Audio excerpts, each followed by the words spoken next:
Bonsoir mesdames et messieurs et bienvenue à notre show Cherchez l'artiste. Je suis Leslie Dalancourt et nous avons une invitée spéciale qui est venue de France. Pour nous, c'est vraiment un cadeau du ciel. Notre amie Sarah Arpitbol. Sarah est championne de patinage sur glace de France, championne de France. Sarah, bienvenue sur notre plateforme à Island TV. C'est un plaisir de t'avoir et je voudrais que tu nous dises qui tu es.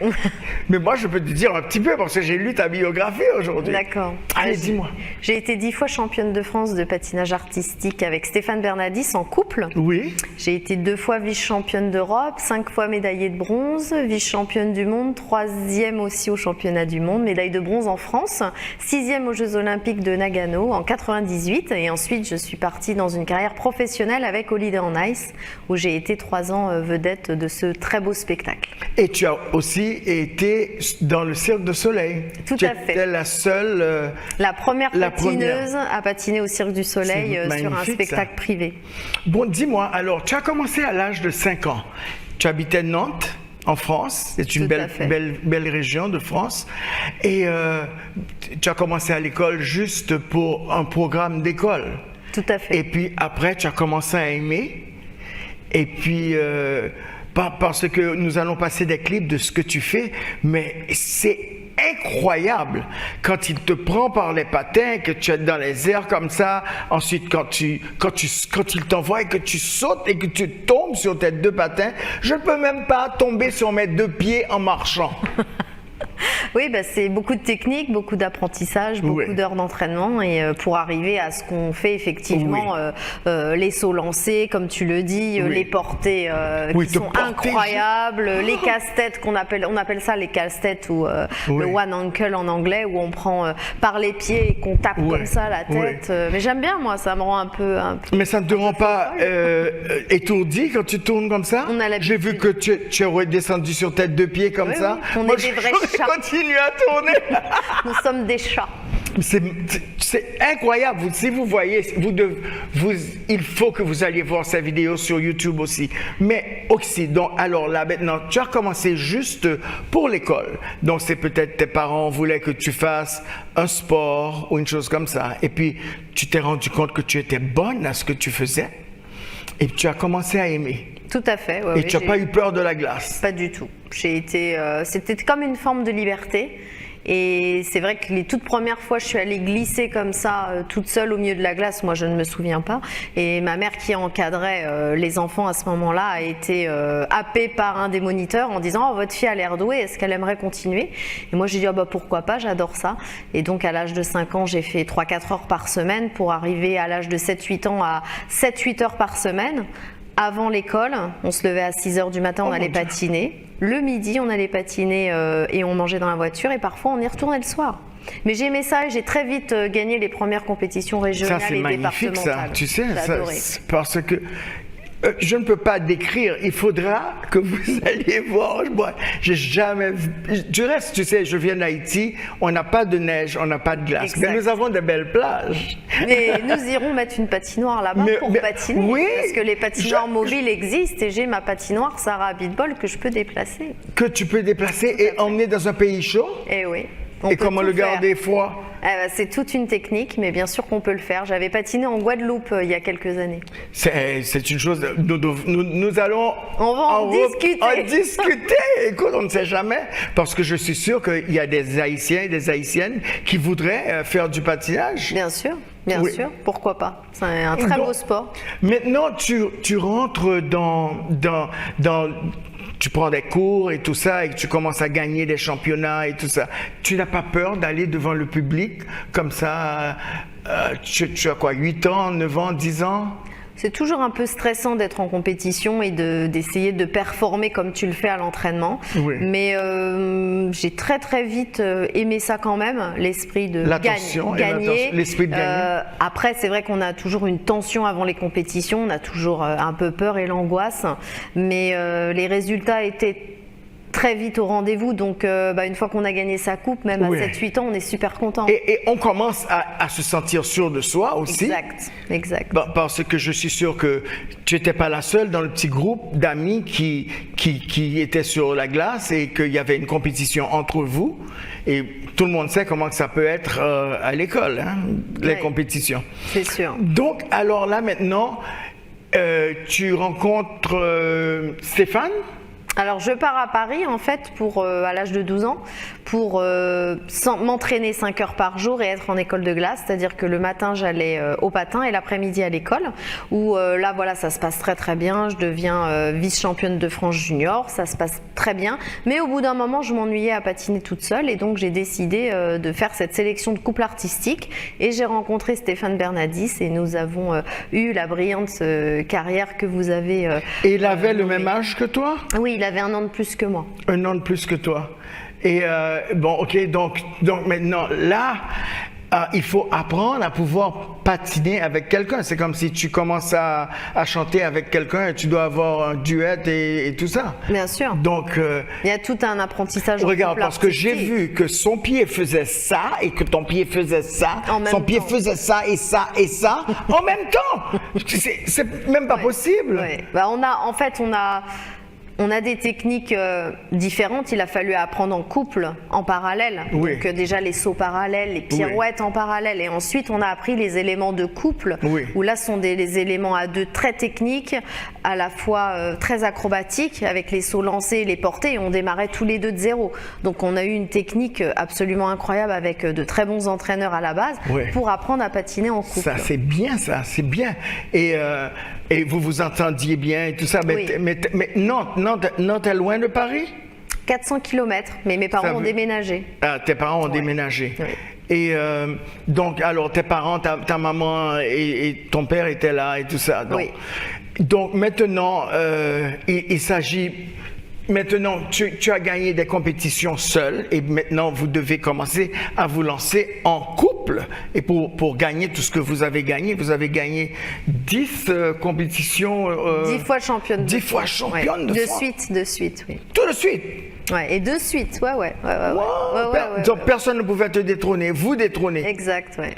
Waouh! Et vous aviez 15 ans, 16 ans? On avait 18 ans, de 18 à 28 ans. 10 ans de suite et en étant aussi médaillé au championnat d'Europe 10 ans de suite aussi et vice-champion du monde aussi. Donc oui, on a eu un très très bon finalement, là, comme personne ne pouvait vous battre, donc je crois, pas le gouvernement, mais c'est la personne qui s'occupe de la France pour représenter la France, est venue vous contacter, vous demander est-ce que vous voudriez participer c'est aux Jeux Olympiques ou quoi? Les Jeux Olympiques, c'est quand tu es champion de France, logiquement, et quand tu es très bien placé aux Jeux d'Europe et du monde, tu pars aux Jeux Olympiques. Et donc nous, on est partis aux Jeux Olympiques, évidemment, puisqu'on était vice-champion d'Europe, et on a fait 6e aux Jeux Olympiques de Nagano en 98. C'est magnifique, ça! Les Jeux Olympiques, oui. Et puis, parle-moi des médailles de bronze et des médailles d'or. Alors, médaille de bronze au championnat du monde, c'était à Nice, devant notre public français. Donc, c'était un moment absolument incroyable puisque nos parents étaient dans les gradins, nos fans. Et on a eu un succès exceptionnel puisqu'il n'y avait pas eu de médaille depuis 1932. Et on était en 2000 à l'époque. Donc là, c'était une de nos plus belles victoires. Et vous êtes retourné en France, accueilli par tout le monde. Oui, on était en France, donc quand on est arrivé à Paris, ils étaient tous là, les supporters. Ils étaient même devant l'hôtel, je me souviens, à nous acclamer. Comment tu t'es senti? C'était génial, c'est des moments qu'on n'oubliera jamais. Oui, c'est magnifique. C'est vraiment, je suis fier de toi. C'est un honneur de t'avoir avec moi dans le show Chercher l'artiste. Je te regarde à la télé. Je suis vraiment sidéré par tout ce que tu fais. Après, tu as été au Japon en 98. Là, c'était les Jeux Olympiques. C'était ces Jeux-là. C'était okay. ces Jeux-là. D'accord. Et ensuite, on a continué les médailles. Et puis après, on a été repéré par la compagnie Holiday on Ice qui nous a demandé de venir les rejoindre en tant que vedette du spectacle. À l'époque, c'était en 2003-2004. 2003-2004. Oui. Et maintenant, là, cette compagnie-là, vous deviez voyager à travers le monde, non? Oui, on voyageait beaucoup. Nous, c'était une tournée, on a fait le monde entier, mais cette année-là, c'était européen. Et on est resté un petit peu plus en Europe, mais on a voyagé depuis pendant notre carrière aussi professionnelle dans le monde entier, aux États-Unis, en Ukraine. Et tes parents venaient avec toi partout? En spectacle, moins. Et en compétition, ils venaient sur les grandes compétitions, mais en spectacle, beaucoup moins, parce qu'on avait 3 villes par semaine différentes, donc c'était un peu compliqué. Donc ils nous rejoignaient de temps en temps en Allemagne pour voir le spectacle. Oui. Et quand, maintenant, il y a une certaine discipline, quand vous êtes en compétition, là, c'est quoi? Vous se levez à 4 heures du matin, 5 heures du matin, petit déjeuner. Est-ce que vous avez vous devez manger des choses spécifiques qui vous font ne pas grossir? Bien sûr. On a une hygiène de vie irréprochable et on doit manger des flocons d'avoine, des bananes, des fruits secs, un petit déjeuner très équilibré, des féculents le midi et le soir, poisson grillé et soupe. Mais ça, je pense que moi, j'ai une hygiène de vie qui me permet encore aujourd'hui en fait de continuer. Oui, c'est vrai, regarde-toi. De continuer. C'est magnifique. Et j'ai pu faire une tournée cette année alors que je vais avoir 48 ans d'Holiday on Ice en 2000. Oh, je pensais que tu avais toujours 29 ans, 30 ans. J'aimerais bien, mais c'est magnifique. C'est la glace qui conserve. Moi, c'est l'alcool.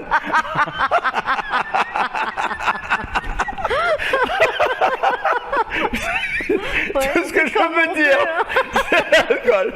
Je suis comment on dit ça quand tu mets des fruits dans du vinaigre? C'est pas macéré. Oui, c'est pas macéré. I'm pickled. I'm pickled. Mais oui, j'ai failli oublier ce que j'allais te dire. Maintenant, là, si tu voulais donner un conseil à des jeunes, et des jeunes qui voudraient se lancer dans cette direction.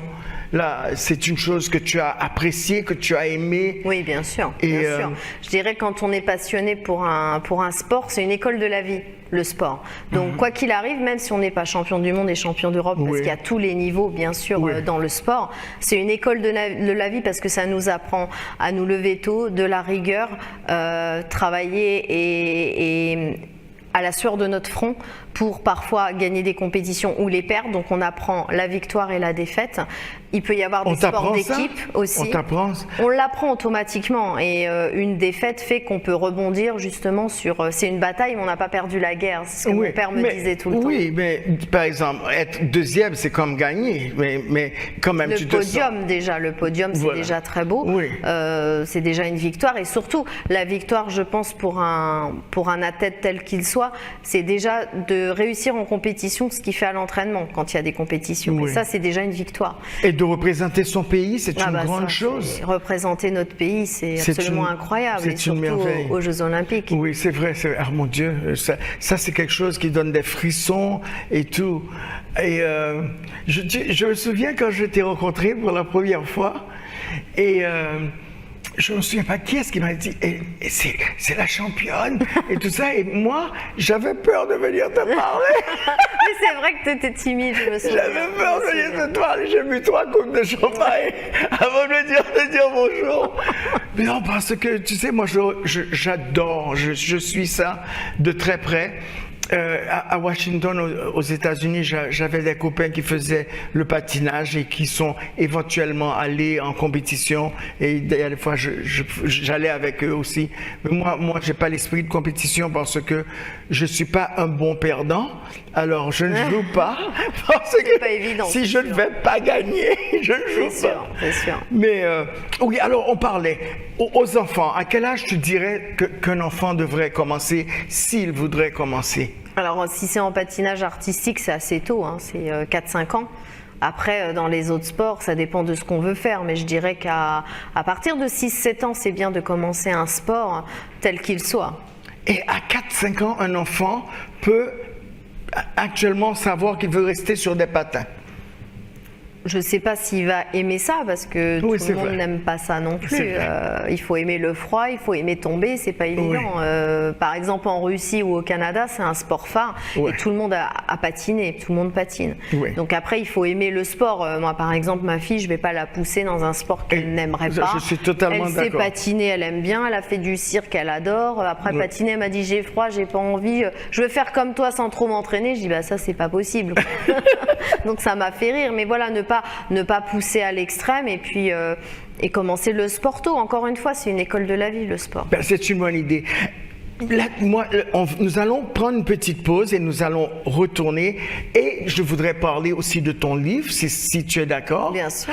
Et aussi de ce que tu vas venir faire aux États-Unis et dans le monde. Bien sûr. Parce que si tu as des patinoires, on dit, ou patinoires, oui. qui peuvent aller être transportés dans des pays chauds, Bien sûr. nous allons en parler.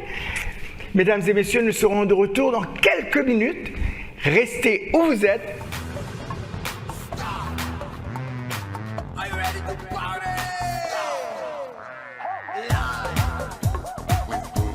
The Haitian Nation.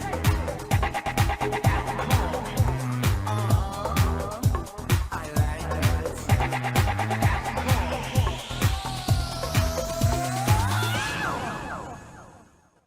My name is Amy. Reliability is a significant part of my job. Truly all of the employees play a huge role in it. FPL has made so many improvements to make our grid the most reliable and safe.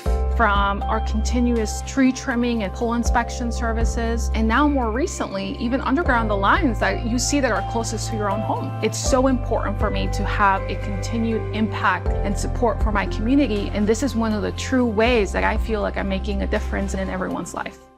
I am a solar development project manager. Solar is a stable fuel source, which will lead to stable bills and ultimately will produce savings for our customers. I know that FPL is looking at other ways that down the line will reduce my bill, and the future is bright. Sylvester Comprehensive Cancer Center delivers the most innovative treatments available. From leading-edge research and breakthrough clinical trials to life-changing therapies and superior outcomes, Sylvester Comprehensive Cancer Center is the only NCI-designated and nationally ranked cancer center in South Florida. And with 10 locations in the region, it's easy to find a specialist near you. Learn more at inpursuitofyourcure.com. I'm Sergio. I work for FPL. We've transitioned from foreign oil to natural gas, and we're moving responsibly towards solar, battery, and green hydrogen. I know that FPL is looking at other ways that down the line will reduce my bill, and the future is bright.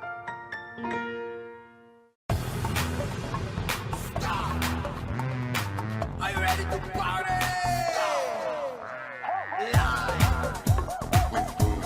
The Haitian Nation.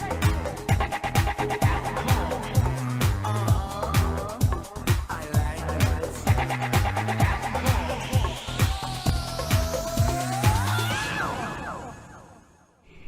Mesdames et messieurs, nous sommes de retour avec notre invitée spéciale, Madame Sarah Abitbol, championne de France mondiale.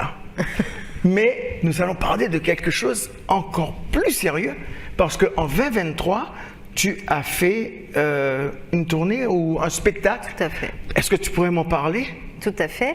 Donc j'ai été approchée par la troupe d'Holiday on Ice de nouveau en 2021-22 quand il y avait le Covid. Donc Oui. annulation évidemment à cause des problèmes Oui. mondiaux. Et donc nous avons pu faire ce spectacle cette année en 2023. C'était un spectacle que j'ai monté en fait avec mon metteur en scène sur mon histoire de patineuse et mon histoire notamment d'agression sexuelle à l'âge de 15 ans. Et tu as écrit le livre La Voix. Tout à fait. J'ai écrit un livre, Un si long silence. Oui. Et ce livre a fait le MeToo, a touché le MeToo du sport français et international puisqu'il a délié beaucoup de langues et tous les sports en France qui ont parlé derrière cette prise de parole. Surtout, hein? Surtout. Et donc j'ai pu, grâce à Holiday on Ice, monter 2 numéros de messages d'espoir pour toutes les victimes de violences dans le monde.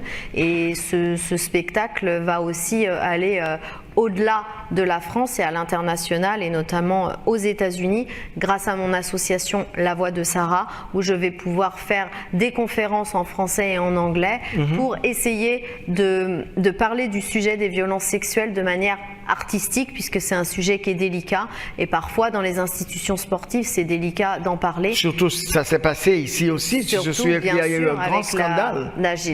Notamment les gymnastes. Les bien sûr. gymnastes, C'est voilà. passé la même chose en patinage artistique avec moi. Oui. Donc d'où cette briser ce silence pour aller vers la libération avec ce message d'espoir sur la C'est glace magnifique, et mon ça. association qui va s'internationaliser aux États-Unis et dans le monde entier pour devenir un exemple pour les jeunes, pour la nouvelle génération et sauver des vies. Et surtout que si ça arrive à un jeune ou une jeune, ils perdent espoir de continuer d'avancer. Et toi, tu as eu la force, après tous tes déboires et tout ce que tu as eu à passer et toutes les peines que tu as subies, de te relever. Tu es une femme forte. Moi, chapeau bas. Merci. Écoute, oui, c'était pas évident de briser le silence. Ça m'a pris 30 ans 30 pour ans. parler. 30 ans, parce que j'avais honte, j'étais dans la culpabilité et j'en ai parlé avec mon cœur aux télévisions françaises et comment les tu t'es médias. sentie? Est-ce que tu t'es sentie C'était difficile au départ, mais ça m'a fait beaucoup de bien. Parce qu'aujourd'hui, je suis sur le chemin de la reconstruction. Je me sens de mieux en mieux. Et d'en avoir parlé, je ne suis plus dans la honte et la culpabilité. Parce Oui. qu'en France, on me dit tu es un exemple. Bravo oui. pour ce que tu Mais as c'est fait. pas seulement Bravo en France, pour ton c'est courage. partout. Et dans le monde entier aussi. Et j'ai aussi reçu La médaille. la médaille dans la Légion d'honneur, l'ordre du mérite par la femme du président de la République, Madame Ça, c'est incroyable. hein? Madame Brigitte Macron Ça, et c'est la incroyable. ministre des Sports qui me l'a donnée en main propre, cette médaille qui est en France à Paris, de l'ordre du mérite, pour me féliciter de mon parcours sportif et à la fois mon parcours de femme et mon combat. Donc lorsque je suis revenue en France l'année dernière, j'ai eu énormément de choses positives avec cette tournée pour Holiday on Ice et ce message d'espoir. Mon livre qui est passé à la télévision en documentaire, il va y avoir aussi un film derrière. Ma patinoire qui s'appelle la patinoire Sarah Abitbol, patinoire mobile qui peut se déplacer en France ou ailleurs et continuer le message d'espoir sur la glace et entraîner les enfants, plus cette médaille. Donc voilà, ça a été pour moi une année exceptionnelle et tout ça me donne beaucoup de force et beaucoup de courage. Ah, mais ça, c'est magnifique. Donc, ça veut dire que nous pouvons avoir, je suis sûr qu'il y a déjà des patinoires ici à Miami, mais Il y en a déjà. dans les pays chauds. donc, tu vas retourner en France, là? Oui, je vais faire des allers-retours entre la France Et et, tu feras les des États-Unis. allers-retours? Oui. J'ai une belle exposition notamment qui s'appelle Cri d'alerte, qui est une exposition pour alerter à la fois les enfants, les parents, les éducateurs, qui va être ici aux États-Unis présente en novembre ou en février en anglais avec des messages forts. Ce sont des photos en fait poignantes qui fait que l'on comprend très vite en une photo ne pas dépasser les limites, par exemple pour un entraîneur et Oui. un élève. Par exemple, c'est un secret, ne le dis à personne. C'est souvent ce genre de phrase Oui. que les agresseurs disent. Mais comment qu'un parent fait pour savoir si son enfant est agressé ou est en train de subir un mauvais moment? Parce que les enfants, ils ont une façon de te dire « I don't want to talk about it ».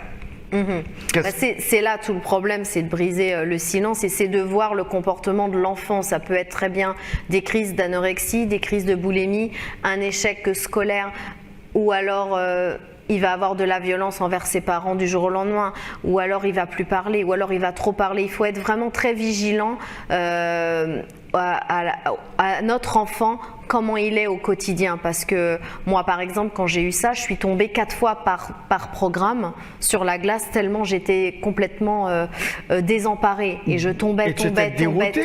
Oui. parce que je savais Et ils plus se où j'en demandaient, mais étais. pourquoi? C'est pas possible. Voilà, c'est ça, mais c'est vrai que mes parents n'ont pas détecté le problème que j'aurais Mais c'est pu dur, avoir tu parce sais. que comment un parent peut-il se dire l'entraîneur abuse de ma fille? Comment on peut penser ça en fait? On ne peut pas, parce qu'on n'a pas l'esprit tordu.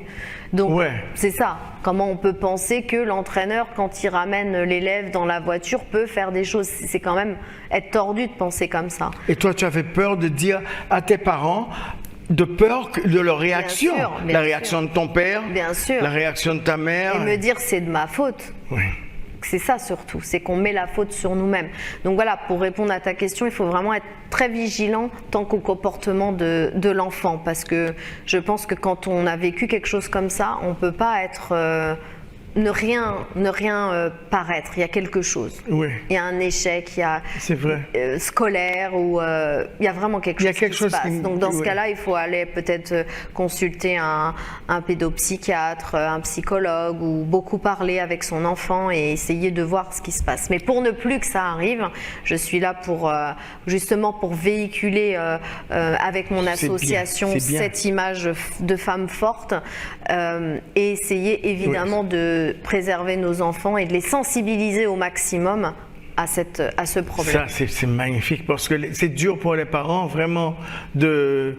Tu penses qu'il y a des parents qui disent bon, elle va faire de la danse, elle va faire du patinage, c'est 2 heures de break que j'ai avec cet enfant, ou bien du piano, et tu ne te mets jamais en tête que ça peut t'arriver à l'enfant, et c'est une chose qui peut marquer l'enfant pour durement pour toute sa vie. Je pense que malheureusement, oui, on vit avec, mais on a ça en nous toute notre vie, parce que ce qu'on nous a appris, on ne pourra jamais nous le rendre. Et qu'est-ce qui t'a fait pouvoir passer de la victime à la personne maintenant qui a décidé que tu vas te battre et que tu vas laisser à qui que ce soit qui devrait être un agresseur savoir que don't mess with me because, you know. C'était, encore une fois, ça m'a pris 30 ans, mais quand je vois la réaction des médias, la réaction de tout le monde qui me disent bravo pour ta force, bravo pour ton Vraiment. courage, et que je vois que je sauve des vies en fait actuellement, parce Ah oui, que je c'est vrai. reçois des milliers de messages de personnes qui me disent grâce à vous j'ai pu porter plainte à la police, grâce à vous j'ai parlé à mes parents, grâce à vous j'ai parlé à mon mari, grâce à vous vous êtes la personne qu'il fallait que je rencontre, une rencontre de vie, parce que j'ai enfin expliqué à mes enfants que mon père m'avait agressé sexuellement et je n'osais pas le faire, mais quand j'ai vu votre numéro sur la glace, je l'ai fait. Donc tout ça, ça me donne C'est de la force et c'est que je deviens, en fait, de ce malheur, j'en ai fait une force. C'est bien. Et bon, qu'est-ce que tu penses faire là maintenant avec l'avenir? Avec l'avenir, c'est de continuer à me battre pour les enfants, la nouvelle génération, avec mon association en France et aux États-Unis, à l'international. La Voix de Sarah va s'internationaliser, The Voice of Sarah, ici aux États-Unis. Je vais commencer à faire des conférences aussi et aller Si dans quelqu'un les va sur écoles. Google, mais La Voix de Sarah, ils vont trouver. Ouais, tout à fait. Et Ils vont aussi trouver. sur YouTube. YouTube, Sarah Abitbol et Stéphane Bernadis, ou Sarah Abitbol toute seule, puisqu'à Holiday on Ice, il était pas présent, il a arrêté de patiner. Mais oui, bien sûr, on peut retrouver toutes mes vidéos et puis ce message d'espoir pour toutes les victimes. Bon, si je peux demander, mais qu'est-ce qui s'est passé à cette personne? Est-ce que la police l'a attrapé finalement ou pas? Eh bien, on allait avoir sans doute un procès, mais il est décédé avant. Donc voilà, Dieu l'a... Il l'a devra pris. en parler à Dieu. Voilà, il va voir avec Dieu. Et... Mais toi, tu fais ton travail ici. Oui. Moi, je continue ma vie et je me dis que peut-être que on m'a préservé d'un procès qui aurait été aussi trop lourd en tant que témoin. Je passe à autre chose, je tourne la page et je vais de l'avant dans ma vie. Et c'est du positif que tu fais là. Hein? Et que du positif pour les enfants, pour la nouvelle génération. Être un exemple à l'international et aux États-Unis, être un exemple pour ma fille. Et de continuer à patiner. Et continuer à patiner, j'adore ça. Je vais sans doute aussi faire une tournée l'année prochaine, ou en novembre ou en avril, de spectacle sur glace avec mon spectacle à moi. Tu as monté un spectacle? Oui, j'ai monté un... Et j'espère que tu vas passer aux États-Unis. On y compte bien sûr. À Miami? Bien sûr. Parce que nous allons venir envoyer des fleurs. Bien sûr. Bon, attends, que les gens envoient les roses sur...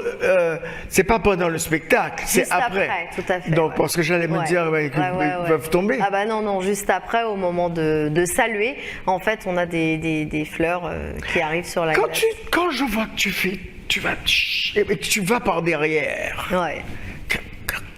comment tu fais pour contrôler? Ouais, c'est une question de technique, on le contrôle. Au bout d'un moment, on apprend à freiner, on apprend à contrôler notre vitesse. J'ai pas besoin de regarder derrière, je sais où est la barrière. Waouh! Ça, c'est l'expérience. De ne pas rentrer dans la barrière. Mais il va falloir que tu viennes patiner avec moi parce qu'il n'y a pas de raison.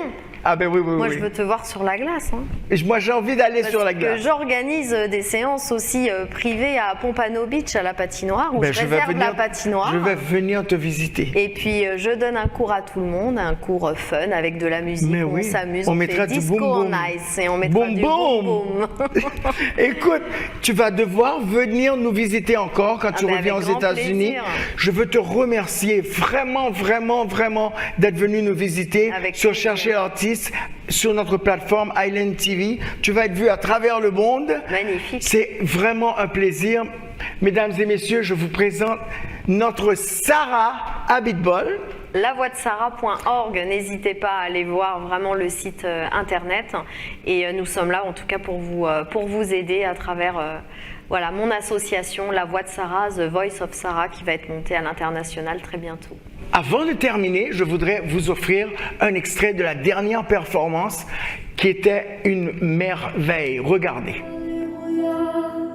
Tu traverses, je sens cette flèche qui te transperce comme mon plein cœur. Quelle douleur, j'ai bu le poison de cet étang. Je sais qu'il m'en reste dans le sang pour oublier. Il faut du temps. Relève-toi comme un enfant ferait son premier pas. Ne laisse pas te prendre ce que tu veux. Tout dépend qu'on te dira. Relève-toi, relève-toi. Je sais ce qui ne tue pas rend plus fort. À cette phrase, il faudra donner tort. Souffrir l'enfer, à quoi ça sert? J'ai vu les regards que tu détestes. Je sens ce que tu fuis comme la peste, l'indifférence, leur arrogance. Relève-toi, c'est par les feuilles que passe la lumière. Et c'est entre eux qui se feront la guerre, qui vont se faire vouloir. On désespère.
Merci Sarah. Je vous remercie à tous et je vous embrasse tous. Je vous aime. Je suis Leslie Dalancourt. À dimanche prochain. Same place, same time. Love ya. to party.